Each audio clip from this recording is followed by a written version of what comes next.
So, we're in the middle of a series on free will, and the last section that we started a couple of days ago is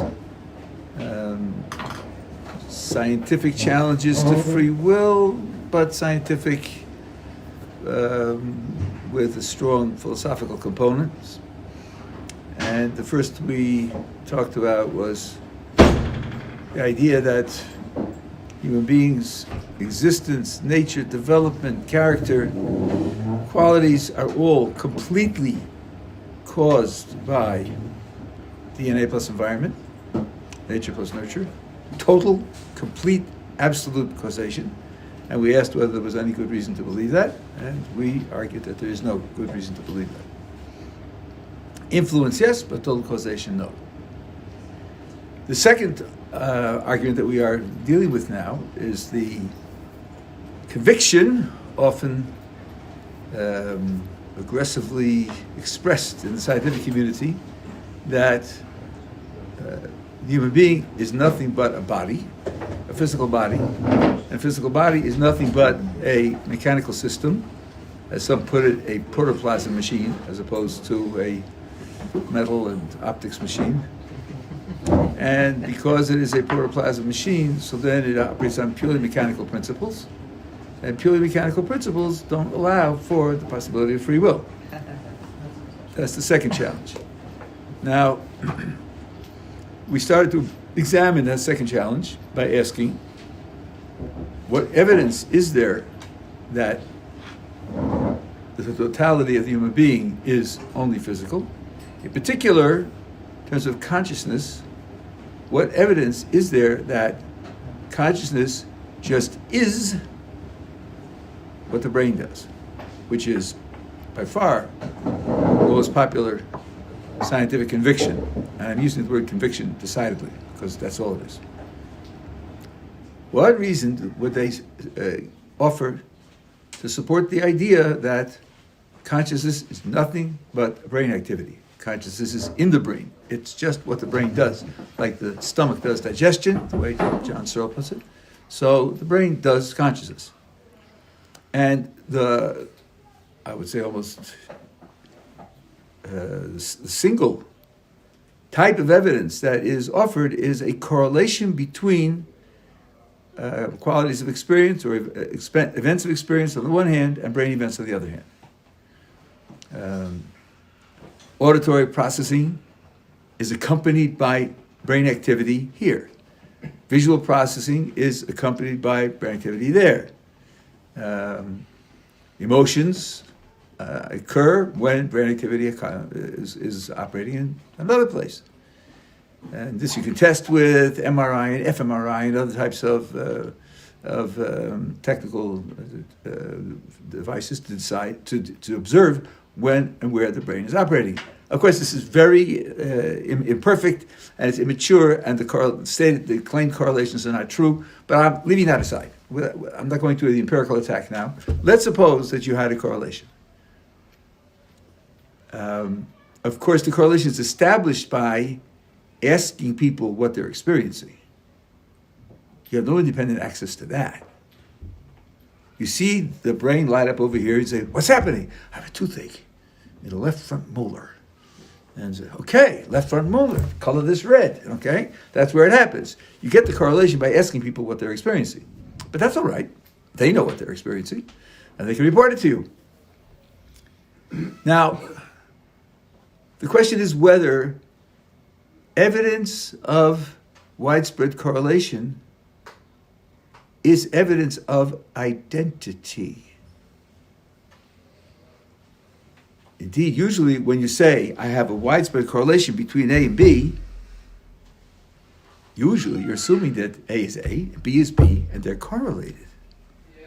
You don't normally go from A and B are correlated to A and B are the same thing. We have a correlation between lightning and thunder. But lightning is not thunder, and thunder is not lightning. Lightning is the transmission of electrons through the atmosphere, and thunder is sound waves in the atmosphere caused by lightning. As far as I'm aware, only mammals have body hair, and only mammals give birth to live young.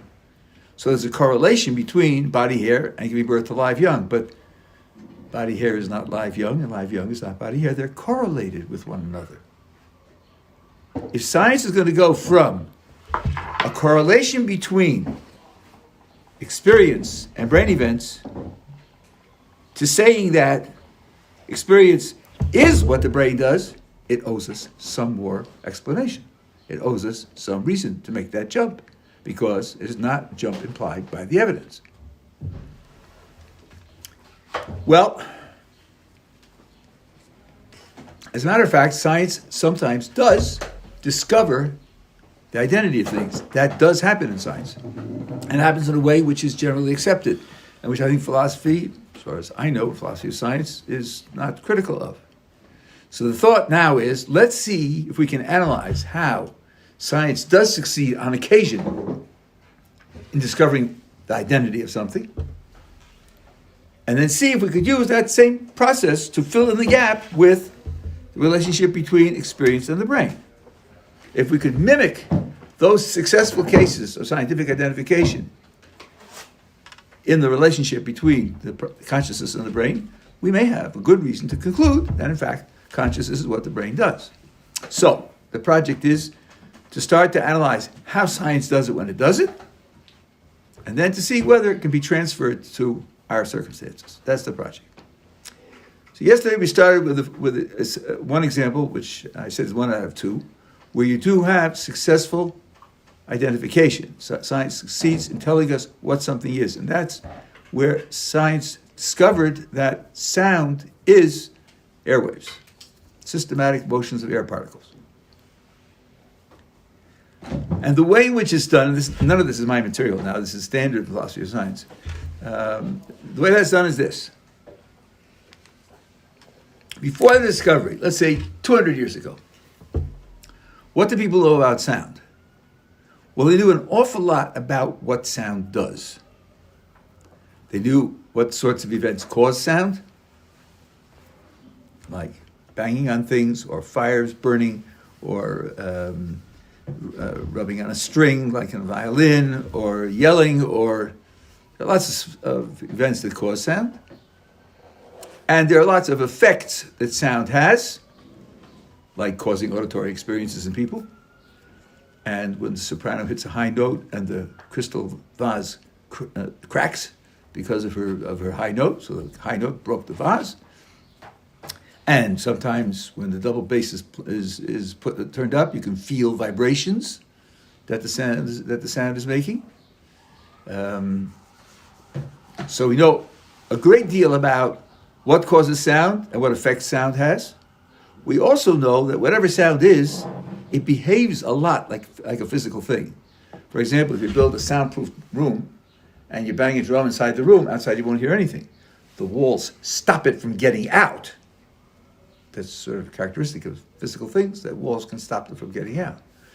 Or when you bang a drum outside, the farther away you are, the dimmer the sound, because the sound gets weaker with distance, which is characteristic of physical effects.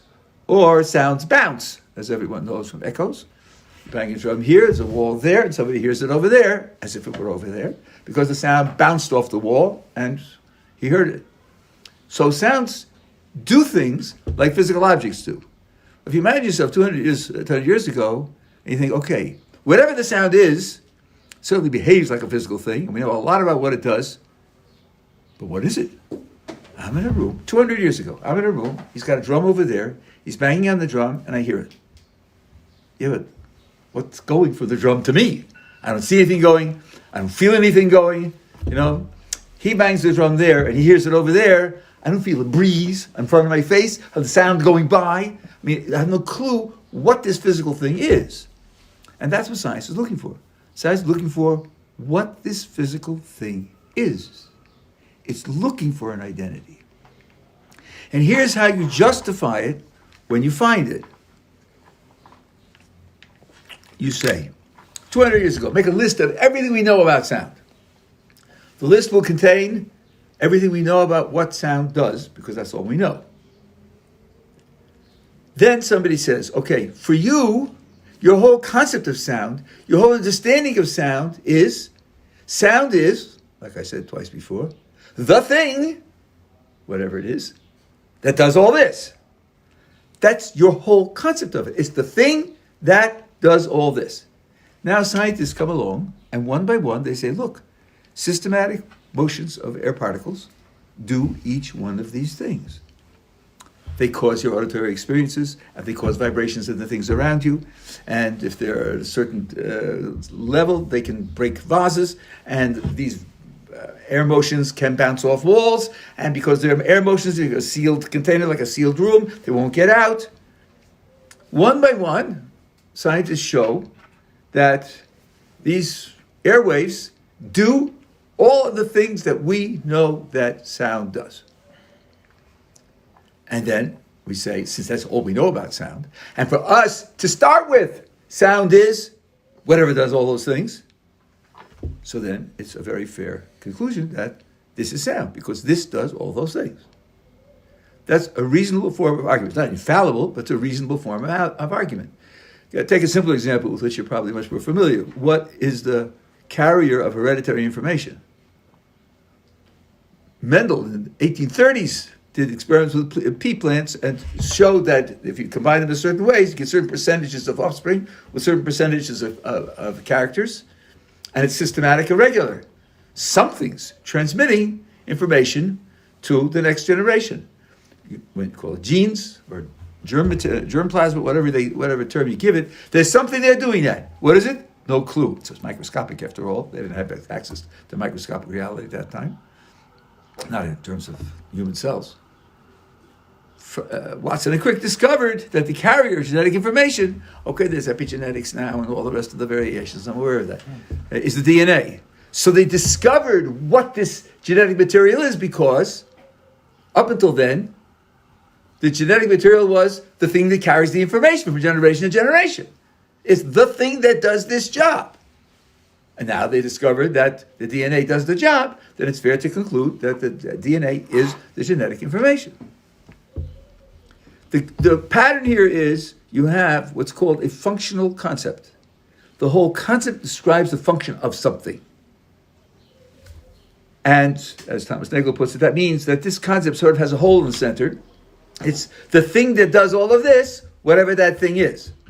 So your concept of the thing already makes room for the discovery.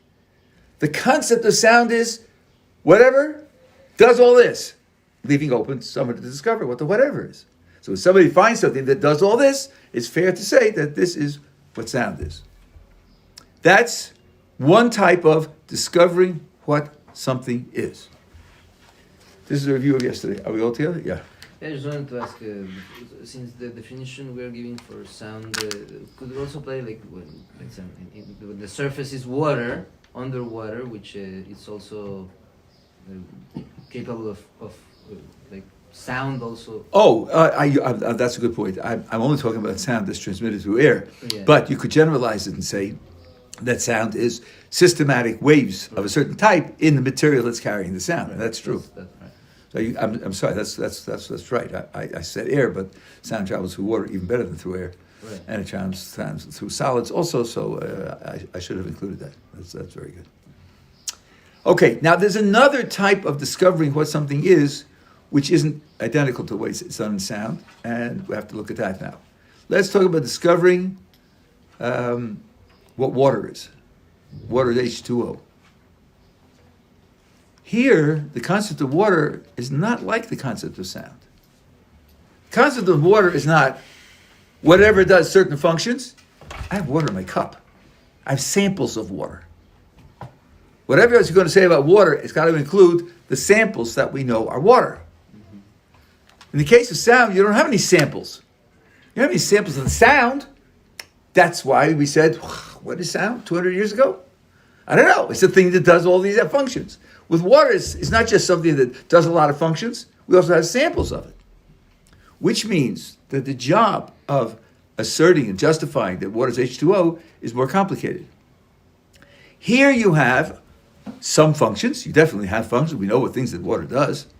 It enables plants to grow, and it enables people to live and survive, and it dissolves certain things like salt and sugar, and if you heat it up, then it boils, and if you, it condenses out of water vapor, and there are lots of things that water does. We know those. If you have a list of all the things that water does, that's parallel to sound. But in addition to the list of things that water does, we've got samples. So when somebody wants to argue, as science successfully did, that water is H2O, it has a double job. It has to show that H2O does all the things that water is supposed to do. And also it has to show that H2O is what's in my cup. Now the way they do that is, if you pass an electric current through water, it will dissociate into hydrogen and oxygen. So, the thought is, the electric current is just prying apart things that are stuck together in water. Water is a combination of hydrogen and oxygen, and electric current, the energy of electric current is prying them apart. And that's why you get the two gases when you pass an electric current through it. And that shows you that the water is actually composed of hydrogen and oxygen. You're sort of pulling it apart to look at its elements. So in the case of water, you do a double job. Check the functions and verify that the samples are made the way you claim. Now, considering what you said yesterday, I'm going to use it to illustrate why you need both. Let's imagine that the two efforts came apart. Let's suppose you had one without the other. Suppose that you had that H2O makes plants live and puts out fires and conducts electricity and dissolves sugar and salt and so forth and so on. But when I do chemical tests on the water in the cup, I get an entirely different picture. The direct analysis of the electrons of the protons, and it's sulfur quadroxide or something else, something entirely different. If that happened, I think what we would say is, well, either the electricity, when I put through the water, changed it. It didn't just pull it apart. Mm-hmm. It changed it. It modified the atoms, and therefore modified the molecules. Mm-hmm. And that isn't really what it is.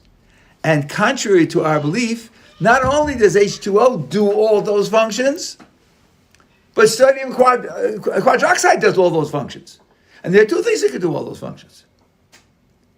Because I'm going to identify water, I've got to identify both on the basis of the functions and on the basis of the samples. If, on the other hand, I did a direct chemical analysis of what's in the cup, well, this would be parallel. If it comes apart and it comes out to be H2O, and then I took artificial H2O and I applied it to plants and all the rest, it didn't do any of the functions, then again, I wouldn't be able to say that water is H2O. So I need a double test to see whether water is H2O, as opposed for sound, where I'll need a single test. And in fact, water passes the double test. Are we together so far? Yeah. What if when you run electricity through it, you destroy an element that's present in water, and therefore it's not just H2O, it's like there was actually a third thing and you destroyed it when you seemingly separated it? That could certainly be. That could certainly be. Absolutely. Absolutely. And one way you would discover that if the functions came apart. Now, the crucial question is this: what is experience like? Consciousness. Is consciousness like sound, or is consciousness like water? This is the crucial question. When we decide that, we'll know which pattern to apply to trying to fill the gap between the correlation and the assertion that consciousness is just what the brain does. Shall we fill it in the sound way, or should we fill it in the water way? That's the question that we have to now address. Yeah. And what exactly you choose between the water and the sound? Maybe the consciousness is something else. Or why only between two options? Those are the two that I'm aware of anyway, where science has uncontroversially succeeded in arriving at an identification. If these two don't work, then what we will have to say is the claim, the conviction that consciousness is what the brain does, that claim is at present without foundation. The fact is without foundation doesn't mean it's false, but it means it's without foundation. And people who claim it confidently as if it were obviously true are doing something inappropriate. That what they should say is, we think it, we hope it's true because we're materialists and we'd like it to be true, but we really don't have scientific reason to conclude that it's true. And that would be a reform in their presentation, and they would be in a much more reasonable position, I think. So those are the only two that we have available for doing identifications. So let's ask two questions. Is consciousness something like water where we have samples in addition to knowing all the things that it does? Or is consciousness like sound where we have no samples? The whole concept of consciousness is, well, there's something that does all these functions, and consciousness is whatever that might be. Whatever it could be, whatever you find, consciousness is whatever that might be. What kind of concept is it? And this is what Thomas Nagel calls the hole in the concept, where when you're asked, what is Q? The answer is, well, I'll tell you what I know goes on, and my concept of Q is the thing, whatever it is, that does those jobs. When I ask somebody what consciousness is do I get an answer like that? Here's a bunch of things that are getting done in the environment, and consciousness is whatever does all those things. Or is consciousness like water? We say, here's some. You can see it yourself. Now, even in philosophy, there's prejudice about this, but I think it's glaringly obvious that consciousness is like water. It's not like sound. You're conscious right now. You're having conscious experiences right now. Do I have to say, I don't know what consciousness is? It's only the thing, whatever it is, that does X, Y, Z. You're experiencing it every waking moment. And sometimes when you're asleep also, when you have dreams, you're also conscious. So the idea that it's purely functional is beyond taking seriously. Which would mean that in order to fill the gap with consciousness in the brain, you have to do two things. You'd have to show that the brain does all the things that consciousness does, number one, that it functionally matches consciousness, but also you'd have to show that I have reason to think my direct experience is something in the brain. I have to show that independently. And if, final sentence, then I'll take a question, and if you got a match between the functions of consciousness and what the brain does, but you didn't get any reason whatsoever to think that, well, my toothache and my itch and my desire and my thought about infinity is something going on in the brain, then you don't have the double match. If you don't have the double match, you don't have adequate reason to say that it is what's going on in the brain. Yeah. Rabbi, you compared consciousness to water, alluding to being able to experience things that we experience with consciousness. But shouldn't we also look at ability to sample it externally? In other words, I should be able to sample consciousness of another person in order for it to be like water, no? I don't see why. Why should I do that? Because when I'm analyzing my own consciousness, my thinking presumably is the product of my own consciousness, right? In other words, I'm running in circles. Why? We're trying to understand what consciousness is. Maybe, if you play the skeptical game, maybe you're the only thing that's conscious. Then we're only interested in your consciousness because that's all there is. But we're interested in consciousness, wherever it is. Why would it matter to me if I were the only conscious thing in the universe? I'd still want to know what my consciousness is, how it's related to my body, and how to understand it. So I don't think I need to have direct access to other people's consciousness. Second of all, I think we have plenty of evidence of other people being conscious, so I don't think we need direct access in order to have good reason to believe it. But that's a separate issue. That's a controversial issue. But for the purpose of this project, even if I'm dealing with only my own consciousness, the exact same question exists. Yeah. For something to be sampleable, does that imply that it has to be tangible? And that's why I would say it's in the brain, because you could look at brain imaging and see parts of it? No.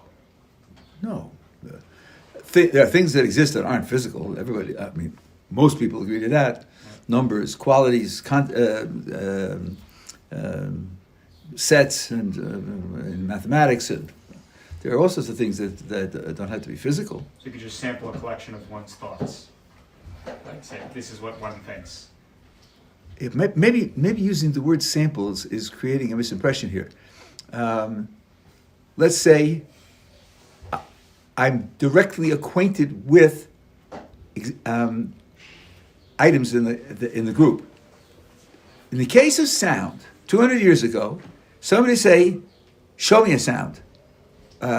Describe a sound to me." The only thing he could say is, "I can tell you what it does, but I don't know what it is." So there's that when you explain your understanding of sound, there's that whole built in. Sound is whatever does ABC. Consciousness isn't like that. When somebody hears what consciousness is, you press his finger and say, "That's what it is." What you're feeling now is consciousness. I'm presenting him with consciousness. I don't say consciousness is whatever does X, Y, Z. Right? That's the. Let me give you some of the functions, so maybe that will help. I'm watching somebody. Somebody steps on his toe, and the next thing that happens is he's yelling. So, how did that happen? How did that happen? Like he stepped on his toe, and now he's yelling. So from the point of view of consciousness, we say he felt pain. That's why he's yelling. And somebody says, okay, you get from stepping on the toe to yelling, and you tell me that consciousness in between is what gets you from one to the other. That's something that consciousness does. Now you say I can trace a brain circuit from the nerve endings in the toe up to the brain, up to the processing part, up to the decisive part, out to the muscles of the throat and the lungs. I said, well, you see, this transition from toe to yell, which you say consciousness does, I say is done by the transition in the body through the brain. But some people can restrain that yelling. One thing at a time. So now, when it happens, the question is, how does it happen, right? So I say, well, okay, that's something that consciousness does. And you're saying that this is done, in fact, by the transition through the brain. Okay, that means, in this case, the transition through the brain matches a function that consciousness has. Right? And there are many other such transitions like that. Imagine, this isn't true today, but imagine that all of the functions that you think consciousness performs, you could map in the brain.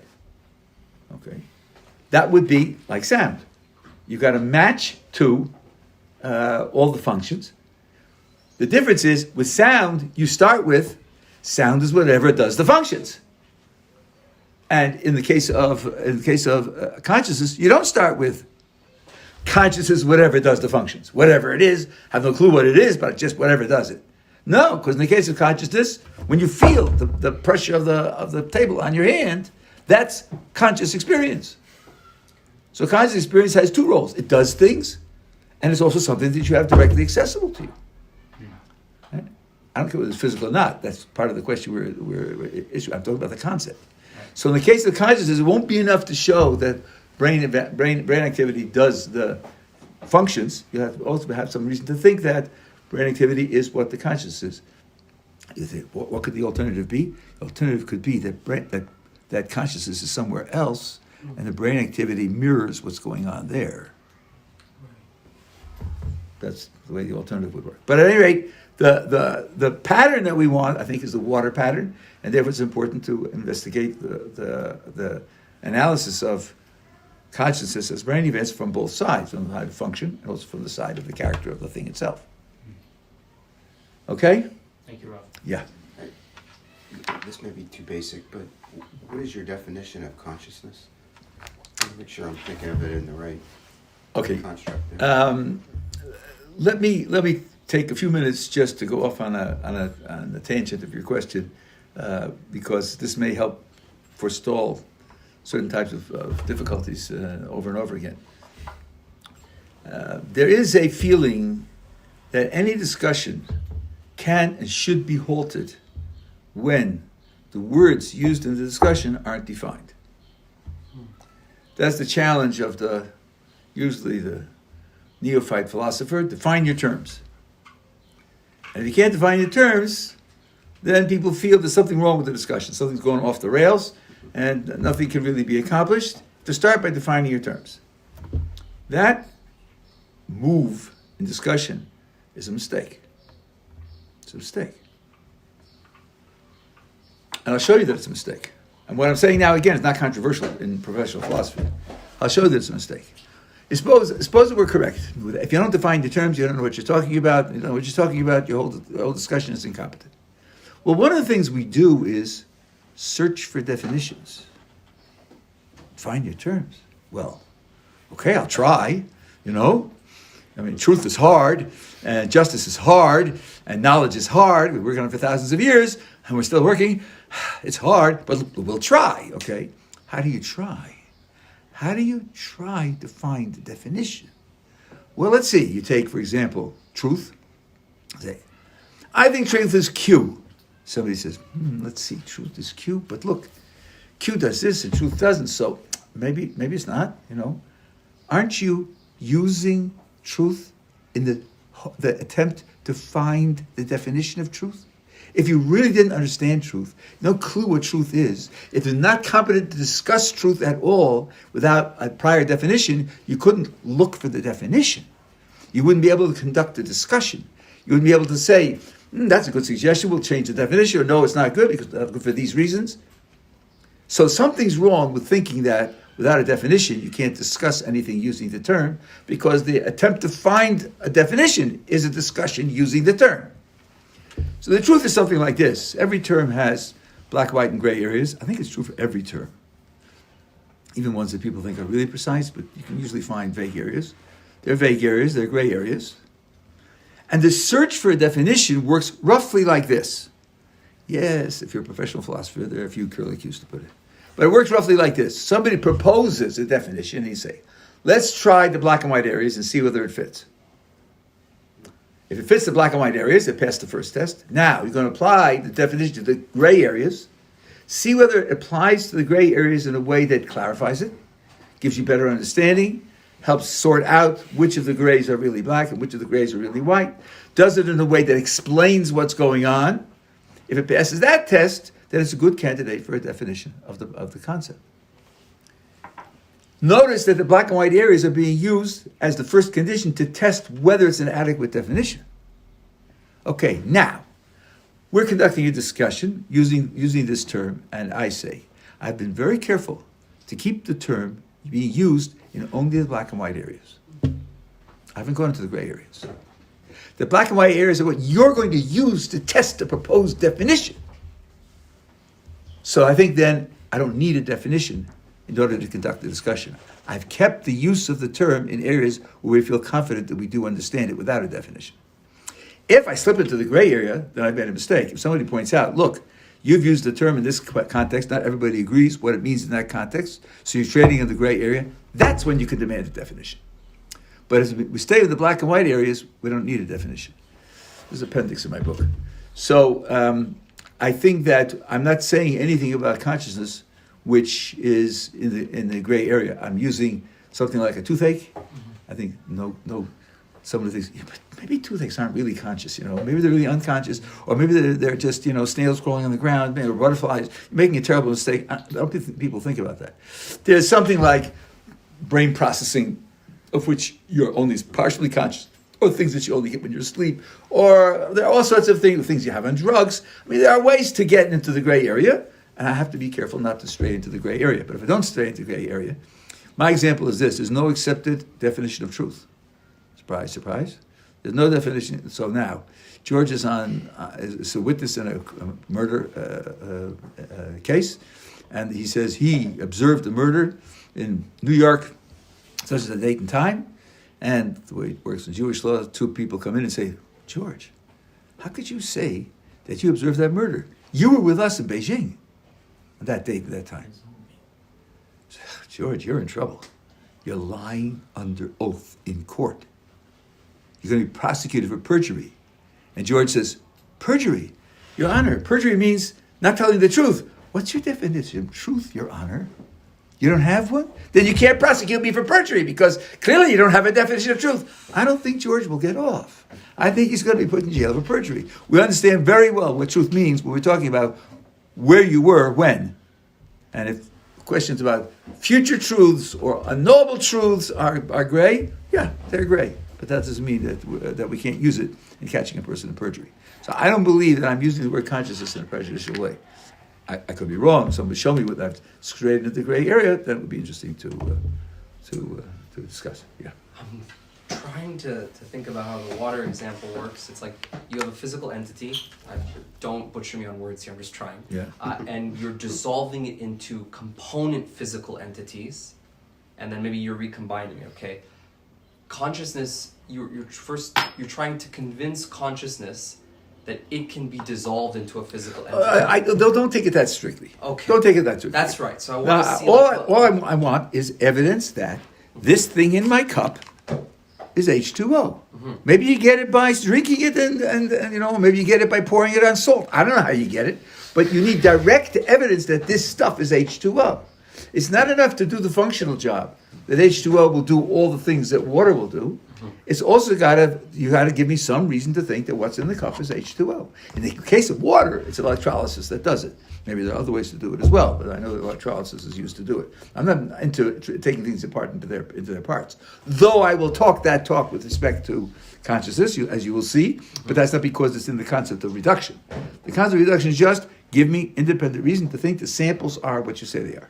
Okay, and then in terms of that, this won't be conclusive, but let's say that I do something awful. I take a baseball. I want to prove that consciousness and the brain are one. And I take a baseball bat and I hit someone in the head and and it rattles their consciousness. They feel it rocket all throughout there. And it's like, well, it was your head that I hit. And that's where you were localized in that. And you might say, well, really what happened was that was an input that went to this server elsewhere. And the server says, okay, we're going to account for that in the system. But it wasn't hitting the brain that actually caused the reaction in consciousness. No, you don't want to say that. Okay. Now directly. Hey. Yeah, because you lost it. Right. So, but look, let's just take a step back and see if we can look at this in the terms that I've been presenting. Right. What you presented now is an example of a correlation. Mm-hmm. You hit the guy in the head, and that had an effect on his consciousness. Yes. That's evidence of correlation. That's where we started from. We started from evidence of correlation. I allowed the assumption, which I don't think is true, I allowed the assumption that we do have a correlation between what happens in the brain and the things that happen in consciousness. The question was going from there to identity. So you're just giving another example of what I'm taking for granted is universal. So when the scientists say, okay, fair enough, this doesn't conclude the case, but we don't have access to anything else that seems to cause a direct effect on consciousness. So wouldn't they be able to say that in the meantime, this is our best bet because we've discovered nothing else that seems to have this level of correlation with consciousness? No, because they're not asserting correlation. Correlation is the evidence. The person says thunder. The only thing that we know that causes thunder is lightning. We've done a lot of experimental observation. Therefore, thunder is lightning? Is lightning? They're identical? No, they're just matched. It means whenever you have thunder, you can check that there was lightning. Whenever you have lightning, you can check there'll be thunder. Right? That's all it means. You don't get beyond that to the being identical. You don't go that route. You don't even try to go that route. We're not trying to look for other causes. We're trying to look for reason to think there aren't two things. There's only one thing. It's a much more radical move that they're making. Consciousness is what goes on under your cranium. That's a big move, and I'm looking for the reason for that move. This isn't new. John Locke has a whole argument about this 350 years ago. So, what we would need to do now, if we're going to work on the sample side, is either to start with conscious experience, and somehow analyze it analyze it somehow to see that right around the corner, behind the shade, there are neurons hiding. Really? This thing that I'm, this toothache, or this thought of Vienna, or this desire for ice cream, these things are really neurons firing.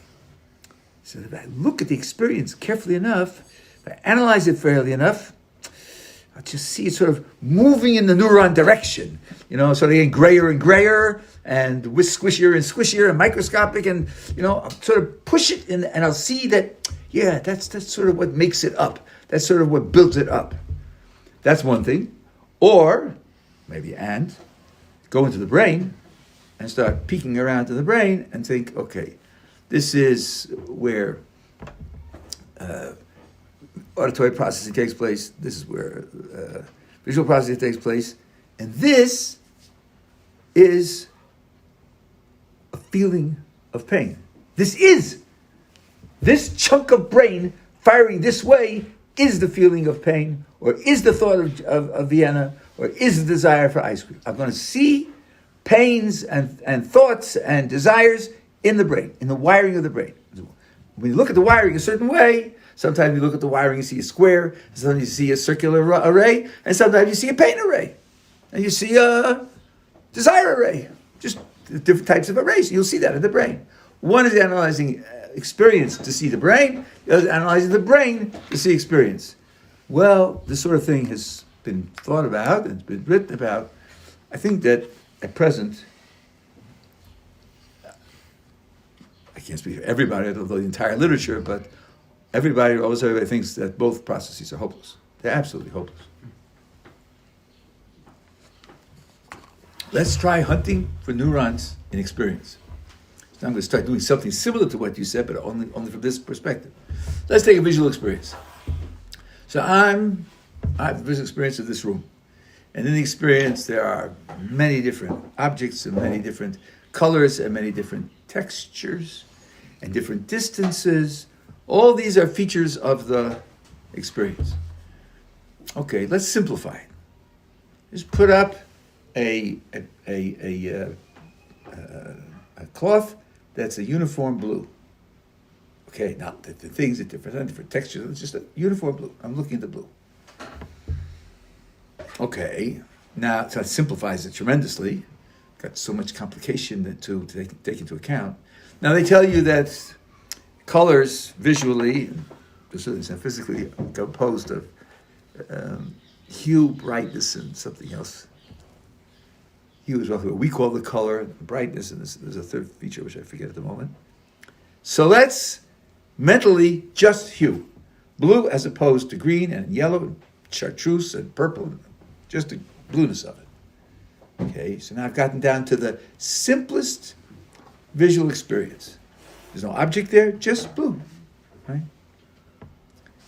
Do you see the neurons peeking out from behind the corner? Do you see neurons under the blue, in the blue? When you look very carefully at the blue, you sort of see little sparks of electrical firings where the synapses transmit ions in the brain. I don't think you do. You just experience blue. In fact, there doesn't seem to be any progress in the neuron direction by cutting out the whole picture and having just the color and then dividing the color into the three parts and looking just at the hue. It gets simpler and it changes, but it doesn't change the direction of neurons. Where in your experience, someone would call this phenomenology, where in your experience do you have any hint that it's neurons that are doing it? If you had a theory that it was soap bubbles on your skin, you couldn't tell the difference by examining the inner quality of your experience. You get no information at all. We happen to think it's the brain because of those experiments we've done opening up the brain. And by the way, it wasn't always so. There is a theory that goes back to somewhere in the ancient Greeks that the brain is the body's radiator. It just radiates heat because it has lots of surface area, right? So it can expand heat very, very quickly, right? And thought was in the heart. That's why it's always, and even our literature, it speaks that way. When you have an exciting thought, your heart starts beating quickly. That's a correlation, isn't it, between thinking and the heart? When you're sad, So when you examine the experience, sort of feel and see in the experience, neurons. There's nothing like that goes on. Doesn't seem like that is going to be what does it. Let's try it the other way. There, Locke and others imagined a microscopic person touring the brain, walking in the brain and observing what he sees. Well, of course, they had no clue how complex the brain was at that time. But it's some kind of machine. That's the whole point of the exercise. Some kind of machine operating mechanical function. We think it's an electrical machine. Going from neuron to neuron, bundles of neurons, and some are firing faster and some are firing slower, some fire and stop firing. Some are bundles are connected to other bundles, and some bundles are fairly isolated. Okay. There's different kinds of stuff, and you've got the corpus callosum joining the two hemispheres, and then you have the two hemispheres. Yeah, going from one to the other. And by the way, how much they understand. There are about 86 billion neurons. About 2 years ago, they discovered that glial cells, which they were just house cleaners to get rid of dirt and pollution, also participate in information processing, and there are about another 86 billion of those. So now you got 172 billion information processors in your brain. It just went up by 100%. Isn't that grand? That means it's much more complex than I thought. And who knows what discoveries are coming out around the corner. So you're looking at the neurons, you're looking at the glial cells, and the compositions of them. Okay, so some are bigger, some are smaller, some have more electricity, less electricity. How about pain? Seeing pain. Identifying pain. This is the pain. Not something correlated with the pain that somebody told me because he told me he was in pain. No, I don't know anything about what people have. I don't know what they feel. I just see, there it is. It's pain right in front of you. No one can even imagine what that would be like. There's nothing in observing the physical goings-on that gives you a reason to identify it as pain or anything else. It's only because when people say they're in pain, and you know from the MRI that this part of the brain is operating, now I know that that they're correlated. But when you look at the brain itself, you don't see any of these qualities. So we are not getting any good reason to think that the samples of consciousness, the actual experiences of consciousness, which we all have, are things in the brain. That being the case, we're not able to make the identification the way science makes the identification. If that's the case, at the very least we could say, at the present time, there is not adequate reason to think that conscious experience is what the brain does. It's correlated, but it's not what the brain does. Will they figure out some other stuff in the future? Sure, they could. But in the meantime, to assert it as if it's been demonstrated is simply wrong. It hasn't been demonstrated at all. The kinds of information you need to close the door here, we don't have. That's the first half of the argument. I have more positive things to say, but that's the first half of the argument. Okay, so that's what we'll put on the table for today. Tomorrow we'll start with a review, and then we'll push on. Yes,